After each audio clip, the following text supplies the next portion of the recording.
कहानी ब्याज का भुगतान की। लाला गंगा विशन ब्याज पर लेन देन क्या करते थे। उनके पास पूंजी की कमी नहीं थी। आसपास के इलाके में रहने वाले अधिकतर गरीब लोग थे, अतः धंधा खूब चलता था। लोग जरूरत पड़ने पर लाला जी से रुपए ले जाते और समय पर लौटाने की पूरी कोशिश भी करते थे। लाला जी का ब्याज बहुत अधिक था। इसके साथ लाला किसी का लिहाज भी नहीं करते थे। इस कारण कर्जदार का उबर पाना कठिन हो जाता था। राज दरबार से लेकर छोटे छोटे अधिकारियों तक लाला का अच्छा दबदबा था। जब भी वे चाहते मामला मुकदमा चला देते और कुर्की नीलामी करवा डालते। इतना सब होते हुए भी लोग उनके पास जाते थे, क्योंकि उनके अतिरिक्त कोई दूसरा ऐसा साहूकार भी उसके क्षेत्र में नहीं था। लाला अपने पास एक घोड़ा रखते थे, जिस पर बैठकर वे प्रायः गांव में जाते थे। सूरज निकलने से पहले रवाना होते तो दोपहर तक घर लौटते। किसी की गाय खुलवा लाते तो किसी की भैंस और किसी के यहाँ नीलामी करवा आते। संपूर्ण क्षेत्र में एक तरह से उनका आतंक छाया हुआ था। लाला की क्रूरता से डरे हुए बेचारे कर्जदार उनसे छिपने का भी बहुत प्रयत्न करते, परंतु कोई बच नहीं पाता था। एक बार लाला ने मंगल जाट का घर नीलामी पर चढ़ा दिया। मंगल ने अपने विवाह के समय उनसे 1000 रुपया लिया था। पिछले 5 वर्षों में वह 2000 रुपये दे चुका था, फिर भी मूल के 1000 रुपये ज्यों के त्यों थे। मंगल ने एक बार आपत्ति उठाते हुए कहा, लाला जी, 7 रुपया सैकड़ा भी कोई ब्याज होता है? इतना ब्याज तो कहीं नहीं है। मेहरबानी करके आप उचित ब्याज लगाकर हिसाब करें। जो थोड़ी बहुत रकम बाकी निकलेगी मैं चुका दूंगा। मंगल की बात सुनकर लाला का पारा 7वें आसमान पर जा पहुंचा। तीसरे दिन ही मंगल के यहाँ कुर्की का आदेश लेकर लाला जा धमका।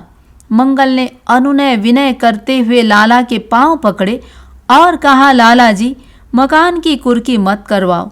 बहन के फेरे हो रहे हैं, मेरी इज्जत बिगड़ जाएगी। पत्नी गर्भवती है, मैं इसे लेकर कहाँ जाऊंगा? धीरे धीरे मैं आपके सारे रुपए चुका दूंगा। लाला आग बबूला थे।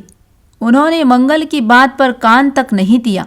संबंधियों ने भी लाला को समझाया, इसे कुछ समय और दो, आपके रुपए आ जाएंगे, इसकी भी बसी बसाई गृहस्थी बच जाएगी। इतने पर भी निर्दयी लाला नहीं पसीजा। उसने साफ कह दिया, जिनको दया आती है वे सब मिलकर मेरी रकम चुका दे, अन्यथा मैं मकान नीलाम करवा के ही रहूंगा। लाला की बात सुनकर सभी स्तब्ध रह गए। वे कर भी क्या सकते थे? किसी के पास इतने पैसे नहीं थे जिससे वे मंगल की सहायता कर पाते। सभी चुपचाप मजबूरी से उसके घर को नीलाम होता देखते रहे। देखते देखते मंगल का घर नीलाम हो गया। तत्पश्चात उसने अपनी गर्भवती पत्नी के साथ अपने खेत में बने टूटे फूटे झोपड़े में जाकर शरण ली। संयोगवश उसी रात्रि में उसकी पत्नी को प्रसव पीड़ा हुई। वह तुरंत गांव में दाई को बुलाने गया, किंतु वापस लौटा तब तक पत्नी दर्द से तड़पती हुई परलोक सिधार गई। पत्नी का यह दुखद अंत देखकर मंगल को गहरा आघात लगा। उसका मानस असंतुलित हो गया। वह कभी हंसने लगता तो कभी रोने, कभी बकता तो कभी कपड़े फाड़ने लगता और कभी तो अपने बाल भी नोचने लग जाता। गांव वालों ने मिलकर बड़ी मुश्किल से उसे पकड़कर उसकी पत्नी का दाह संस्कार पूरा करवाया। मंगल का क्रोध लाला पर था। जैसे ही वह थोड़ा संतुलित तथा शांत हुआ, वह लाला से प्रतिशोध लेने की सोचने लगा। लाला गंगा विशन प्रायः मंगल के खेत के पास से होकर ही आगे की बस्ती में जाया करते थे। एक दिन प्रातः मंगल ने लाला को जाते देखा। वह तुरंत उठा और अपनी फर्शी लेकर रास्ते के पास एक झाड़ी की ओट में जा बैठा। जैसे ही लाला उधर से गुजरा, उसने चीते की सी फुर्ती से उछलकर लाला को ललकारा और उस पर हमला बोल दिया। उसने फर्शी से लाला के टुकड़े कर देना चाहा, पर कुछ सोचकर रुक गया। लाला घबरा कर गिड़गिड़ाने लगा, पर मंगल उसे लातों घूंसों से बेतहासा मारता गया। उसने लाला की एक न सुनी। अंत में फर्शी से लाला की नाक काटी और लाला को एक बोरे में बंद किया, रस्सी से अच्छी तरह घोड़े की पीठ पर बांध दिया और घोड़े को गांव की ओर मोड़ दिया। घोड़ा दौड़ता हुआ लाला के घर के सामने जाकर रुका। लोग इकट्ठे हो गए। घोड़े पर से बोरे को उतार कर खोला गया। लाला तब तक बेहोश हो चुके थे।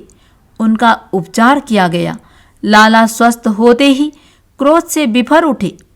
उसने राजा के सामने शिकायत की। सिपाही मंगल को पकड़ कर ले गए। उसे दरबार में पेश किया गया।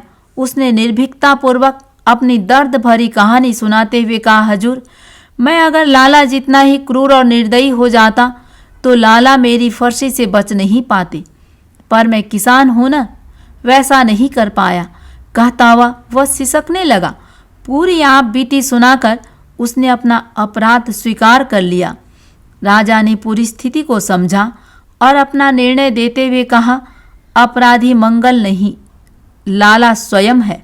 उसने अगर अपना व्यवहार इतना क्रूर और बेईमानी का नहीं बनाया होता तो मंगल को उस पर इतना क्रोध नहीं आता।